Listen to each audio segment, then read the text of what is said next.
আসসালামু আলাইকুম। আমার সপ্তম শ্রেণীর প্রিয় শিক্ষার্থী বন্ধুরা, ম্যাথ প্রোগ্রামে তোমাদের স্বাগত।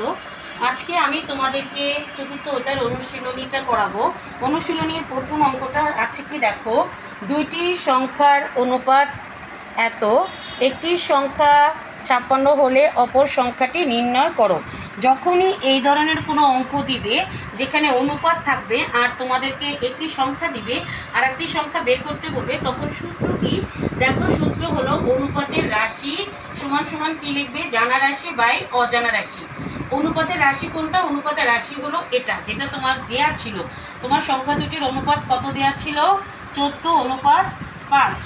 14:5। আমরা যদি কোনো অনুপাতকে ভাঙাতে চাই, মানে আমরা অনুপাতে রাখবো না, তখন আমাকে কি করে লিখতে হয়? পূর্ব রাশি উপরে আর উত্তর রাশিটা থাকবে নিচে, অর্থাৎ লব হয়ে যাবে পূর্ব রাশি আর উত্তর রাশিটা হয়ে যাবে হর। এভাবে করে আমরা লিখব। তাহলে ফার্স্টে আমরা অঙ্কের শুরুটা করব কি করে? দেওয়া আছে, দেওয়া কি আছে দেখো, সংখ্যা দুটির অনুপাত আমি এত পেয়েছিলাম, সেটাকে আমি অনুপাত উঠিয়ে, যদি অনুপাত আমি রাখবো না তাহলে আমি এভাবে লিখতে পারি। তারপর একটি সংখ্যা আমাদেরকে কত দিয়েছে? এত দিয়েছিল, 56। এবার আমাকে বলছে অপর সংখ্যাটি কত। তাহলে আমরা ধরি অপর সংখ্যা কত? ক। অপর সংখ্যাটি কত আমার? ক। অপর সংখ্যা কত? ক। এবার দেখো মূল সূত্র কি? অনুপাতের রাশি। অনুপাতের রাশি কোনটা? এটা। তাহলে অনুপাতের রাশি হলো আমার এটা। আর এখানে আমাকে বলেছে জানা রাশি বাই অজানা রাশি। তাহলে আমি এই সূত্রটা অ্যাপ্লাই করছি। জানা রাশি, এই হলো আমার জানা রাশি। জানা রাশি কত ছিল? এত। আমি এখানে জানা রাশি লিখলাম। এরপর অজানা রাশি, অজানা রাশি আমি এখানে ক ধরেছি। তোমরা ইচ্ছে করলে অন্য কিছু ধরতে পারো, যেহেতু এগুলো আমরা পাটিগণিত অঙ্ক বা বাংলা ভাষার অঙ্কগুলো করতেছি, তাই আমি এখানে ক ধরেছি। এক্স ধরলে অঙ্কটা একটু কীরকম লাগতো, এই জন্য ক ধরেছি। তোমরা ইচ্ছে করলে অন্য কিছু ধরতে পারো। তাহলে দেখো এখানে এখন কত হবে? অজানা রাশি আমি কত ধরলাম? ক। এরপরে তোমরা আড়াআড়ি গুণ করো, আড়াআড়ি গুণ করো। দেখো তার মানে 14-র সাথে কে আসবে? ক। আর 56-এর সাথে কে গুণ হবে? 5। তাহলে আড়াআড়ি আমরা গুণ করে তখন আমরা কি করব? এরকম একটা মান পেলাম।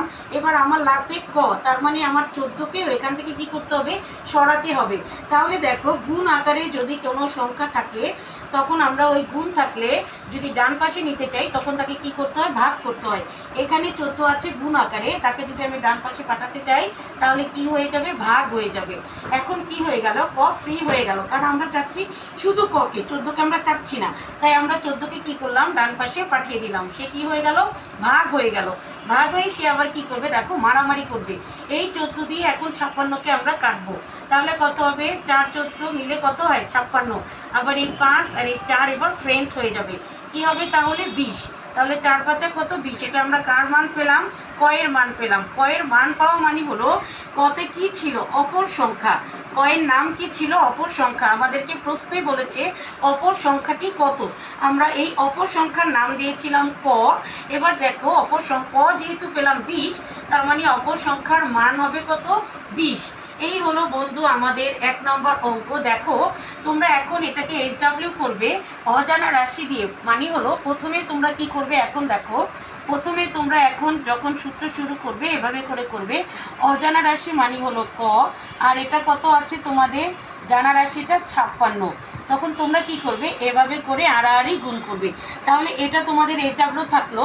অ্যান্সার কত আসে তোমরা আমাকে কমেন্ট বক্সে জানাবে। তাহলে তোমরা আমাকে এটা কমেন্ট বক্সে জানাবে।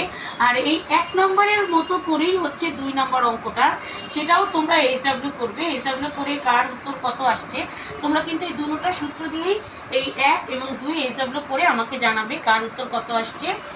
তাহলে হচ্ছে আমি জানতে পারবো। আর তোমাদের তাহলে এই পর্যন্তই থাকলো।